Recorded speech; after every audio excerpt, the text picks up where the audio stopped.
Behind the grand walls of Buckingham Palace, where every gesture is watched and every tradition holds sacred meaning, a single moment would shatter the careful silence that had protected the royal family's most guarded secret for decades. When royal guard Thomas Mitchell's trained eyes caught the glimmer of an impossible jewel around Queen Camilla's neck during a private garden reception, he knew he had witnessed something that should not exist.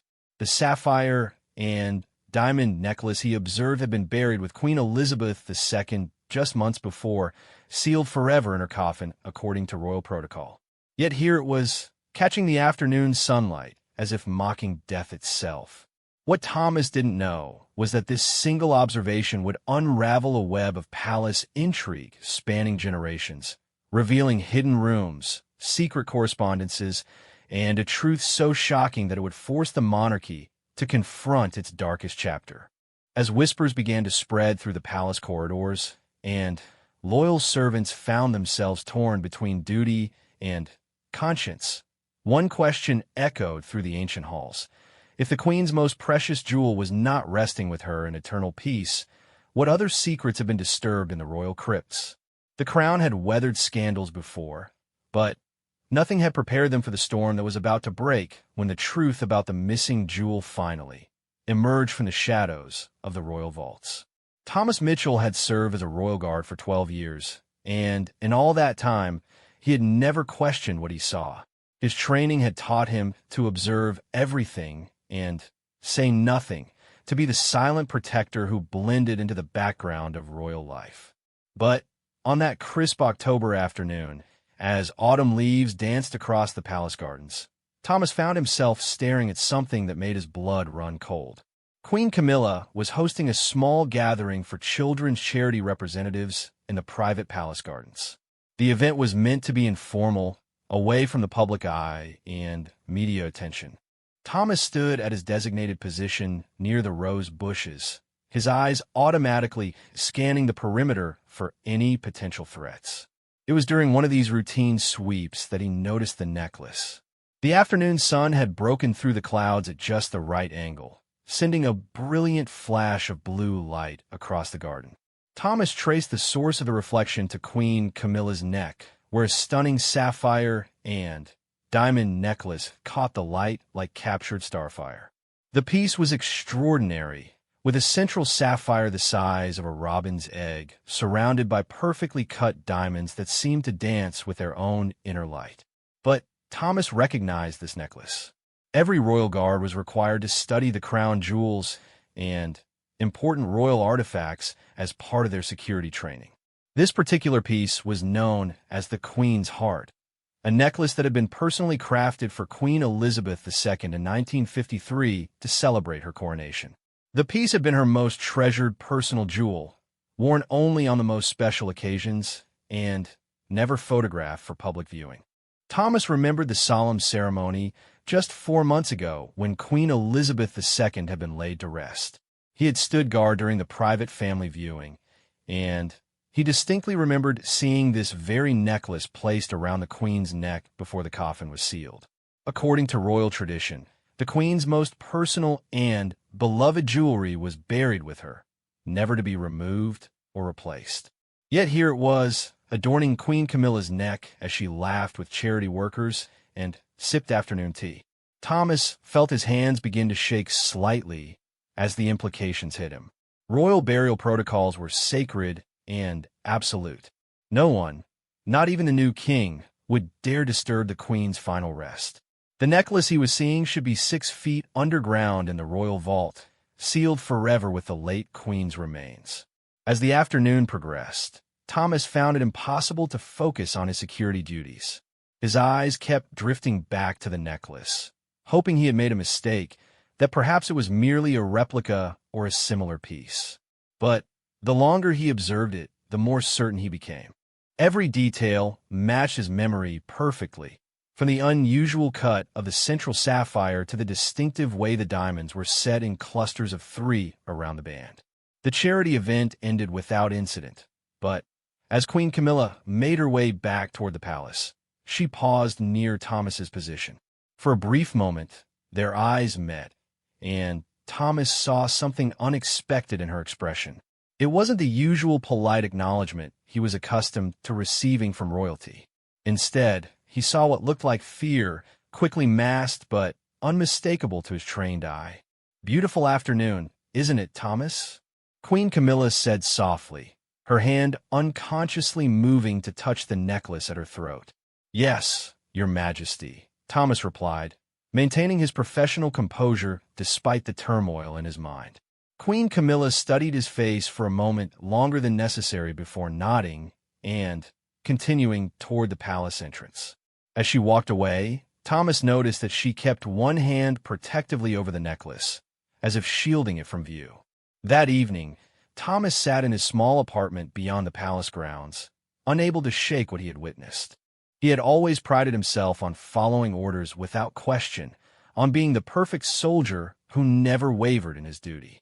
But this situation challenged everything he believed about honor and truth. He pulled out his phone and began searching through old news articles about Queen Elizabeth II's funeral. Every account confirmed what he already knew. The Queen had been buried with her personal jewelry collection, including several pieces that had never been publicly cataloged. The articles spoke of the family's desire to ensure that her most treasured possessions would remain with her for eternity. Thomas found himself remembering fragments of conversations he had overheard in recent weeks. Palace staff had been unusually quiet, and there had been several late-night meetings in the private royal quarters that were not on any official schedule. He recalled seeing unusual activity near the royal crypts, with maintenance workers coming and going at odd hours, but he had assumed it was routine preservation work. Now, these seemingly innocent details began to form a disturbing pattern in his mind. The next morning, Thomas reported for duty with a heavy heart. He had barely slept, wrestling with the decision of what to do with his knowledge. As he took his position for the morning shift, he was surprised to be reassigned from his usual post to a position in the far wing of the palace, away from the royal family's private quarters. Change of assignment, his supervisor, Captain Reynolds, explained curtly. "You'll be covering the east entrance today." Thomas wanted to ask why, but he knew better than to question orders. As he made his way to his new position, he passed several other guards who avoided making eye contact with him. The atmosphere in the palace felt different somehow, charged with an undercurrent of tension that he couldn't identify. At his new post, Thomas had time to think, perhaps too much time.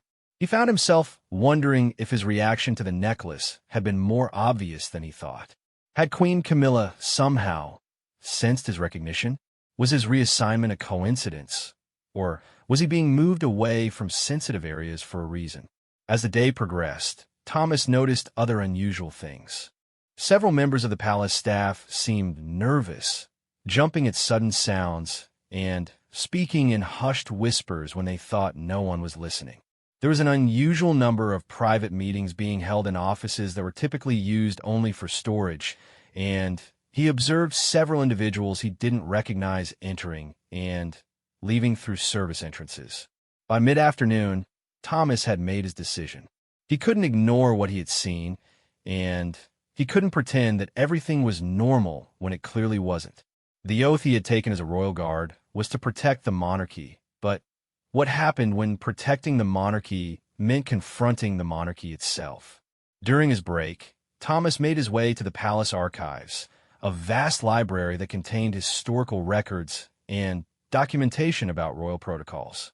If he was to pursue this matter, he needed to understand exactly what procedures should have been followed during Queen Elizabeth II's burial. The archives were managed by Mrs. Eleanor Hartford, an elderly woman who had worked in the palace for over 40 years. She was known for her encyclopedic knowledge of royal history and her absolute discretion in all matters concerning the royal family. "Thomas, isn't it?" Mrs. Hartford said as he approached her desk. "What brings you to the archives today?" "I'm researching royal burial traditions," Thomas said carefully. "I want to better understand the historical significance of the protocols we follow." Mrs. Hartford's expression shifted slightly, and Thomas caught a flicker of something in her eyes. "That's quite a specific area of study. Any particular aspect of burial traditions that interests you?" Thomas hesitated for a moment before deciding to take a calculated risk. I'm curious about the jewelry and personal effects that are buried with the monarch. How strictly are those protocols followed? The color drained from Mrs. Hartford's face, and she glanced around the archives to ensure they were alone. When she spoke again, her voice was barely above a whisper. Young man, that's a very dangerous question to be asking right now. What do you mean? Thomas asked, though he suspected he already knew. Mrs. Hartford was quiet for a long moment, clearly struggling with an internal conflict. Finally, she seemed to reach a decision. Meet me tonight at 11 o'clock at the old chapel entrance. Come alone and tell no one where you're going. She paused, fixing him with a stern gaze. And, Thomas, if you're not prepared to learn things that will change everything you believe about this place, then don't come at all. With that cryptic warning, Mrs. Hartford turned away and busied herself with organizing files, clearly indicating that their conversation was over. Thomas left the archives with more questions than answers, but also with the confirmation that his suspicions were correct. Something was very wrong at the palace, and whatever it was, it ran much deeper than a simple case of misplaced jewelry. As evening approached, Thomas found himself facing the most important decision of his life. He could pretend he had never seen the necklace, accept his reassignment without question, and continue his career as a loyal guard who never asked difficult questions. Or he could meet Mrs. Hartford at the chapel and discover the truth, no matter how dangerous or life-altering it might be. Standing at his apartment window, looking out at the palace that had been his world for 12 years, Thomas made his choice. Some truths were too important to ignore, even when uncovering them might destroy everything he had worked for. At 10:30 that night, Thomas Mitchell put on his coat and quietly made his way toward the old chapel, not knowing that his decision would set in motion a chain of events that would shake the very foundations of the British monarchy. The old chapel stood in the shadows of the palace's east wing, a forgotten piece of architecture that had served the royal family for over 3 centuries. As Thomas approached the ancient stone building, he could see a single light flickering in one of the stained glass windows. His footsteps echoed softly on the cobblestones as he made his way to the entrance Mrs. Hartford had specified. She was waiting for him in the chapel's small antechamber, holding an old leather portfolio and looking older than he had ever seen her. The weight of whatever secrets she carried seemed to have aged her in just the few hours since their conversation. I wasn't sure you would come, Mrs. Hartford said quietly, gesturing for him to take a seat on one of the old wooden pews. I have to know the truth, Thomas replied. What I saw today, it shouldn't be possible. Mrs. Hartford opened her portfolio and withdrew several documents, some of them yellowed with age. Before I tell you what I know, you need to understand something. What you witnessed wasn't an accident or a mistake. It was deliberate, and it's part of something that has been planned for months. She spread the first document on the pew between them. It was a detailed floor plan of the royal crypts beneath the palace, with several areas marked in red ink. 3 weeks after Queen Elizabeth II was buried, I was approached by someone very high in the palace hierarchy. I was told that certain items needed to be retrieved from the Queen's resting place for historical preservation purposes. I was asked to provide documentation about what had been buried with her. Thomas stared at the floor plan, trying to process what he was hearing. You mean someone actually went down there and disturbed her grave? Not someone, Mrs. Hartford corrected grimly. Multiple people working over several nights. They were very careful, very professional. They had proper equipment, preservation materials, even brought in an expert from the British Museum to ensure nothing was damaged. She pulled out another document, this one more recent. It was a detailed inventory list with the royal seal at the top. This is the official record of what was removed. The Queen's heart necklace was just one of 17 pieces that were taken. The justification was that these items were too historically significant to remain buried, that they should be preserved for future generations and eventually displayed in the royal collection. Thomas felt sick as he read through the inventory. But this is desecration. The Queen wanted to be buried with these things. It was her final wish. I know, Mrs. Hartford said sadly. I've served this family for 40 years, and this is the first time I've been asked to participate in something that felt fundamentally wrong. But I was told that the decision had been made at the highest levels, that it was necessary for the preservation of royal history. Who gave the order? Mrs. Hartford hesitated, then pulled out a final document. It was a memorandum bearing the signature of King Charles III himself. The king authorized it, she said quietly. But, according to my sources in the private secretary's office, the initiative came from Queen Camilla. She argued that the jewelry represented centuries of royal heritage that shouldn't be lost to the grave. Thomas stared at the king's signature, feeling everything he believed about honor and tradition crumbling around him. So Queen Camilla is wearing stolen jewelry. Jewelry stolen from the queen's grave. It's more complicated than that, Mrs. Hartford continued. I did some research after I was approached about this project. What I discovered is that this isn't the first time such a thing has happened. There are records going back centuries of valuable items being quietly retrieved from royal graves under various justifications. She showed him photocopies of historical documents, some dating back to the 1600s. It appears that there's an unofficial tradition of preserving the most valuable royal artifacts, even when they've been officially buried.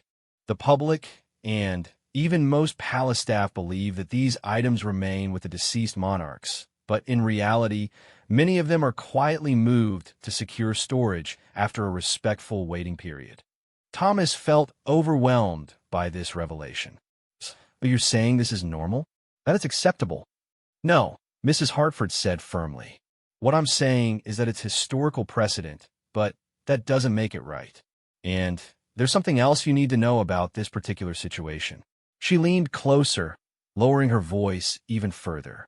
The removal of items from Queen Elizabeth II's grave wasn't just about historical preservation.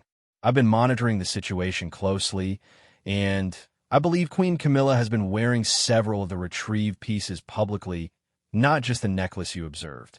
Thomas thought back to recent public appearances by the royal family.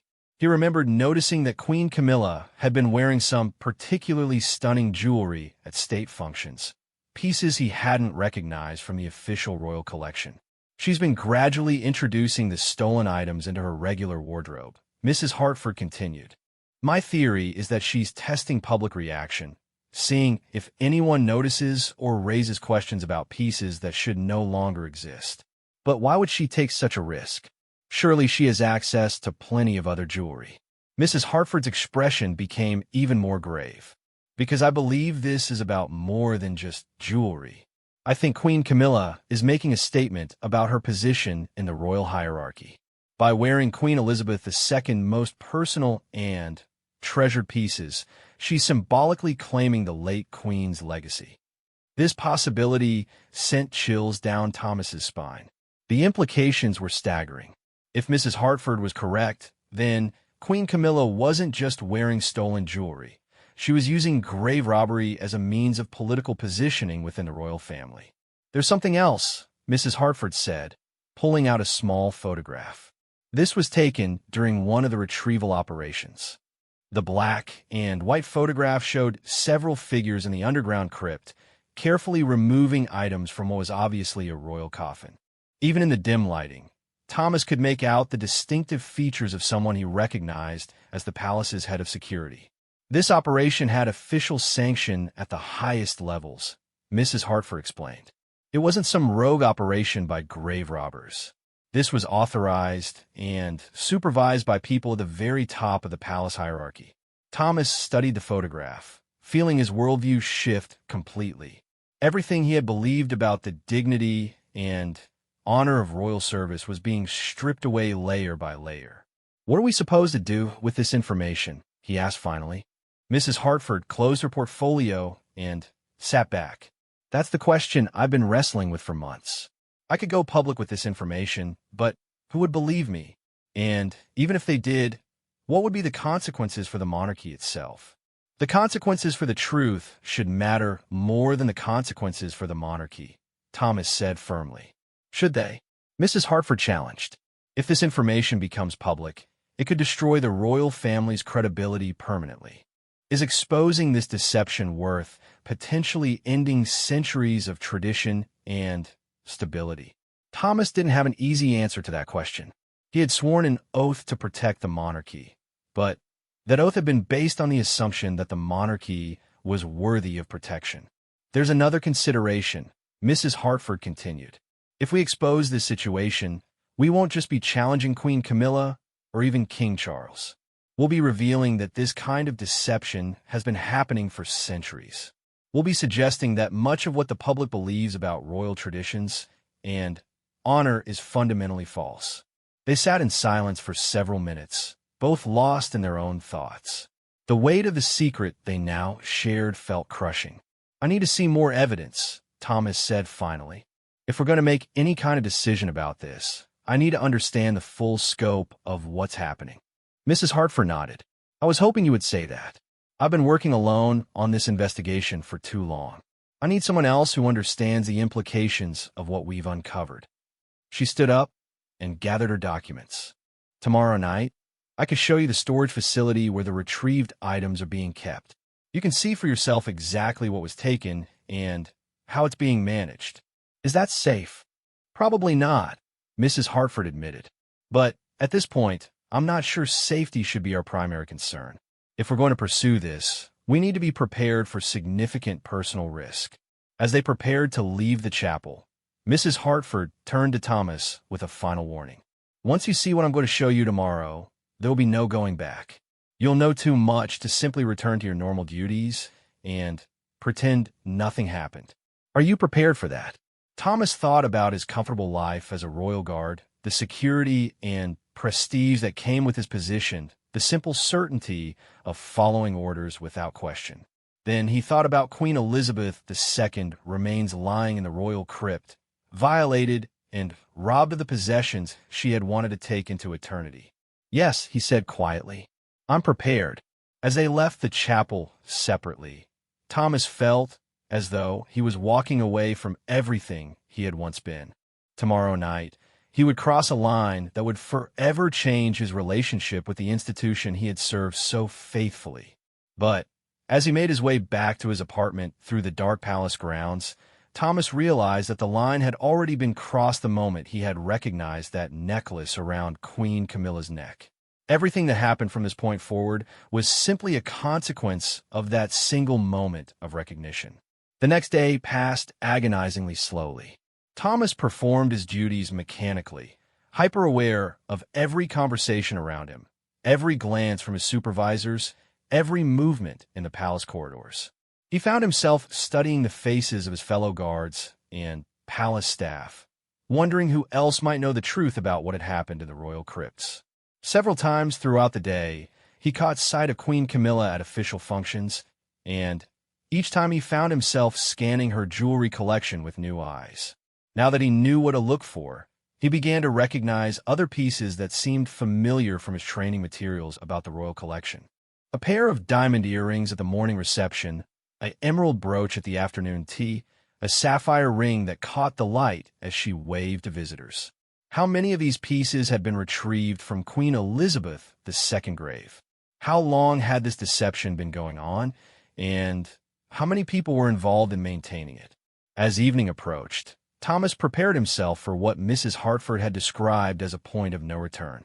Whatever he was about to see would force him to make decisions that would define not just his career, but his entire understanding of duty, honor, and truth. The storage facility, Mrs. Hartford had explained, was located in a section of the palace that most staff never accessed, hidden away in the basement levels where the building's infrastructure and historical archives were maintained. Getting there would require passing through several secure areas, and discovery would be almost impossible to explain away. As Thomas made his way to the designated meeting point, he carried with him the weight of a decision that would change everything. In a few hours, he would either become complicit in covering up what he had learned, or he would take the first steps toward exposing a deception that reached to the very heart of the British monarchy. Either way, the simple life of a loyal royal guard who never asked questions was about to end forever. The basement corridors of Buckingham Palace told a different story than the grand public spaces above. Here, Among the mechanical systems and storage areas, the building showed its age through cracked concrete walls and exposed pipes that hummed with the constant circulation of air and water that kept the palace functioning. Mrs. Hartford led Thomas through a maze of passages that seemed to exist in a completely different world from the elegant halls where royalty conducted their daily lives. Very few people have access to this level, Mrs. Hartford explained as they walked, her voice echoing softly off the concrete walls. Most of the palace staff work their entire careers without ever coming down here. They pass through several secured doors, each requiring a different key card that Mrs. Hartford produced from her collection. Thomas realized that her position as head archivist gave her access to areas of the palace that even his security clearance didn't cover. Finally, they reached a heavy steel door marked only with a number, B47. Mrs. Hartford paused before opening it, turning to Thomas with a final opportunity to change his mind. "Last chance to walk away," she said quietly. Thomas shook his head. "I need to see it all." The room beyond the steel door was larger than Thomas had expected, with the sterile feel of a museum storage facility. Climate control systems hummed quietly in the background, and rows of specialized storage cases lined the walls. But what dominated the room was a large glass display case in the center, illuminated by professional museum lighting. Inside the case was the most extraordinary collection of jewelry Thomas had ever seen. The Queen's heart necklace sat prominently in the center of the display, but it was surrounded by dozens of other pieces that sparkled under the lights like captured stars. Diamond tiaras, emerald brooches, sapphire rings, pearl necklaces, and ruby bracelets created a dazzling array that represented centuries of royal craftsmanship and wealth. "This is everything that was retrieved," Mrs. Hartford said quietly. 17 major pieces in total, plus numerous smaller items like rings and bracelets.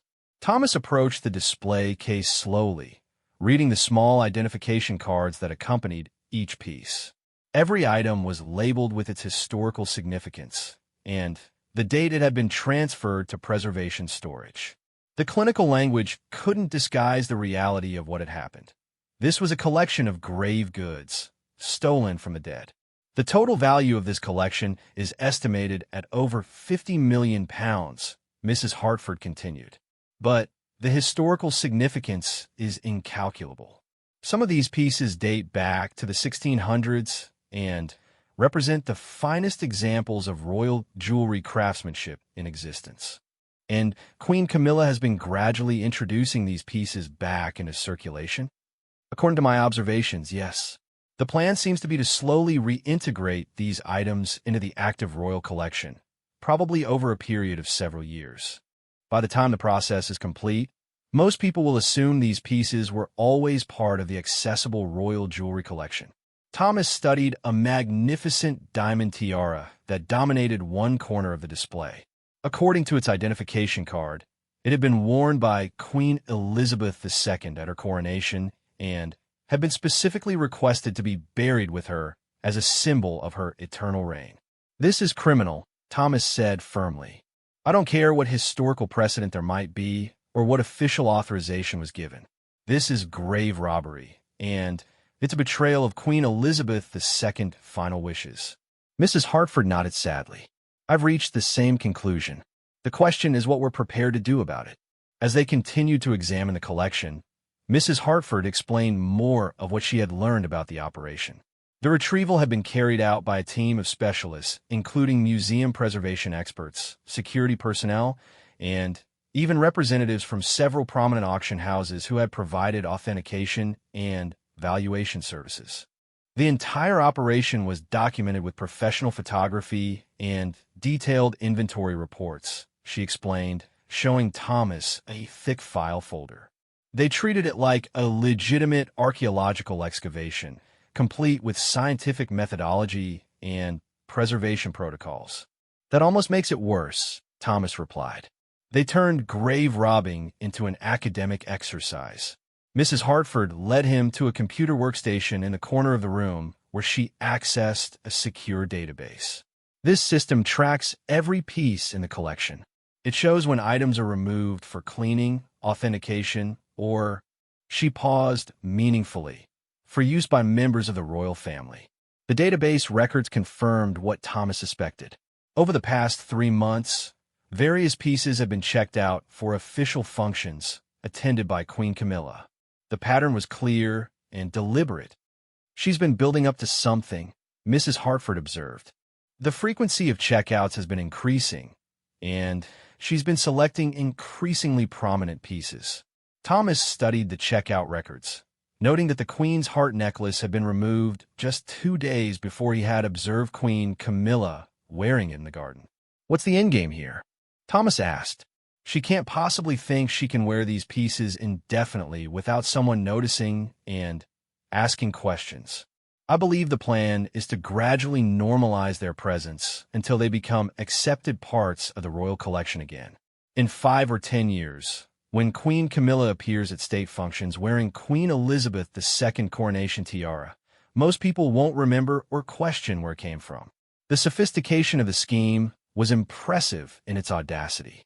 By treating the grave robbery as a legitimate preservation effort and slowly reintroducing the stolen items into public view, the perpetrators were effectively laundering the jewelry back into the official royal collection. "There's something else you need to see," Mrs. Hartford said, leading Thomas to another section of the room. Here, several workstations were set up with jewelry cleaning and authentication equipment.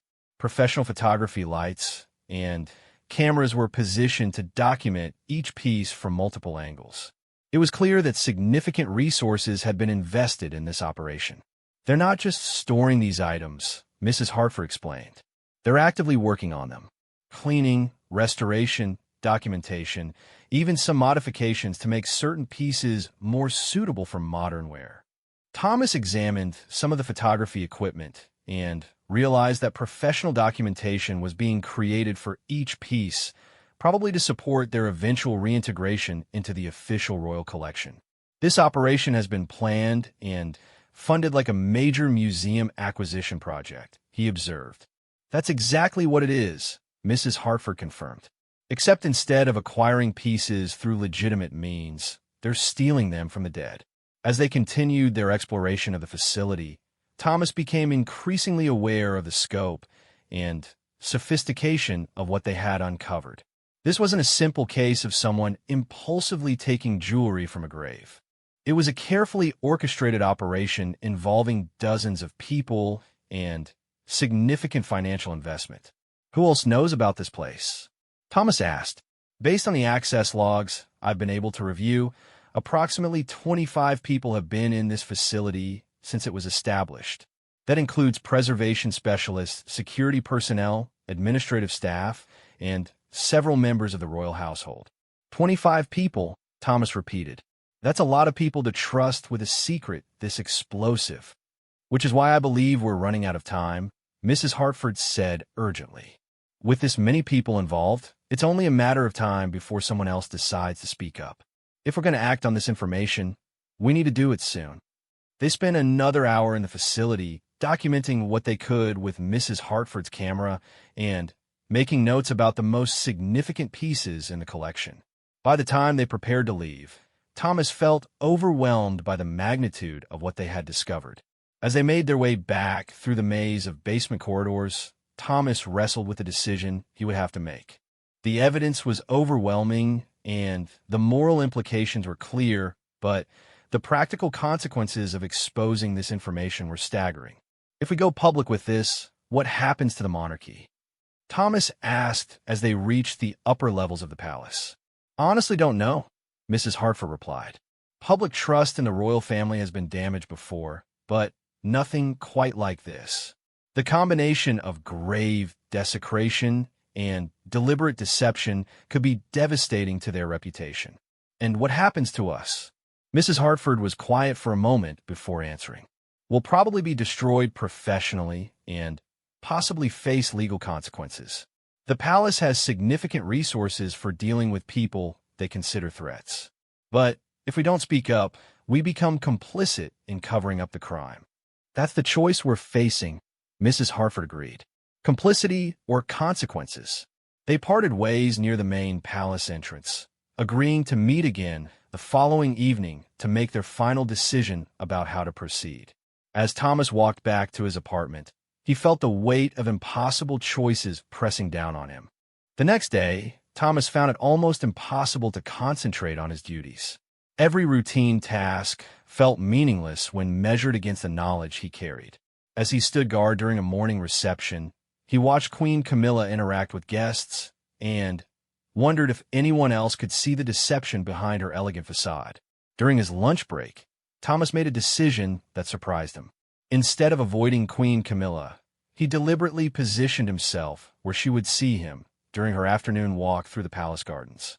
When she noticed him, he maintained steady eye contact for just a moment longer than protocol required. The message was subtle but unmistakable. "I know what you've done." Queen Camilla's reaction was immediate and telling. Her face flushed slightly, and she quickly looked away, her hand moving unconsciously to touch the modest pearl necklace she was wearing that day. For the rest of her walk, she avoided looking in Thomas's direction. That evening, Mrs. Hartford met Thomas with news that changed everything. "I've been contacted by a journalist from the Times," she said without preamble. "Someone has leaked information about unusual activity in the royal crypts. They're asking questions about grave disturbances and missing artifacts." Thomas felt his stomach drop. How much do they know? Not everything, but enough to be dangerous. They know that the crypts were accessed after Queen Elizabeth II burial, and they're asking for confirmation about missing jewelry. "What did you tell them?" "Nothing yet, but they gave me 24 hours to provide a statement before they proceed with publishing what they already know." The timeline had just accelerated dramatically. Instead of having weeks or months to decide how to handle their knowledge, they now had less than a day before the story would break with or without their cooperation. "What are our options?" Thomas asked. "We can cooperate with the journalist and help ensure the story is accurate and complete. We can refuse to comment and hope the story dies for lack of corroboration. Or we can warn the palace about what's coming and hope they can contain the damage." Each option carried enormous risks and uncertain outcomes. Cooperating with the journalist would ensure that the truth came out, but would also guarantee their own destruction. Refusing to comment might result in an inaccurate story that damaged the monarchy without achieving justice for Queen Elizabeth II. Warning the palace would protect their own positions, but would make them complicit in covering up the crime. "There's a fourth option," Thomas said slowly. "We could disappear, leave the country before the story breaks, and let others deal with the consequences." Mrs. Hartford considered this possibility before shaking her head. "I've devoted 40 years of my life to serving the royal family. I can't run away from the truth now, even if telling it destroys everything I've worked for." Thomas realized that he had already made his own decision during that moment of eye contact with Queen Camilla in the garden. By letting her know that he knew, he had already chosen his side in this conflict. "When do we meet with the journalist?" Thomas asked. "Tomorrow morning at 10 o'clock, Mrs. Hartford replied. "A small cafe in Westminster, well away from the palace." As they prepared to part ways for what might be the last time as palace employees, Mrs. Hartford handed Thomas a sealed envelope. "If something happens to me before tomorrow, give this to the journalist. It contains copies of all the documentation we've gathered, including photographs of the stolen jewelry and access records for the storage facility." Thomas tucked the envelope into his jacket, feeling its weight like a physical manifestation of the responsibility they had accepted. "Are we doing the right thing?" he asked. Mrs. Hartford looked back toward the palace, its windows glowing warmly in the evening light. For 40 years, it had been her home and her purpose. Tomorrow, it would become the scene of the greatest royal scandal in modern British history. "I believe that Queen Elizabeth II deserves to rest in peace with the possessions she chose to take into eternity," she said quietly. "If that's not worth fighting for, then nothing is." The next morning, Thomas Mitchell and Eleanor Hartford walked into a small Westminster cafe to meet with a journalist who would help them expose the truth about the Queen's stolen jewels. Behind them, they left careers, security, and the comfortable certainty of unquestioned loyalty. Ahead of them lay the unknown consequences of choosing truth over comfort, justice over security, and honor over personal safety. As Thomas sat down across from the journalist and began to tell his story, he realized that this moment would define not just his own legacy, but the future of the British monarchy itself. The tale of the Queen's secret jewel was about to become public knowledge, and nothing would ever be the same again. The crown had survived many scandals throughout its long history, but it had never faced anything quite like this. The revelation that its newest members had literally robbed the grave of its most beloved monarch in order to steal her most treasured possessions. In the end, Thomas thought as he began to speak, some truths were worth any price, even if that price was everything you had once believed in.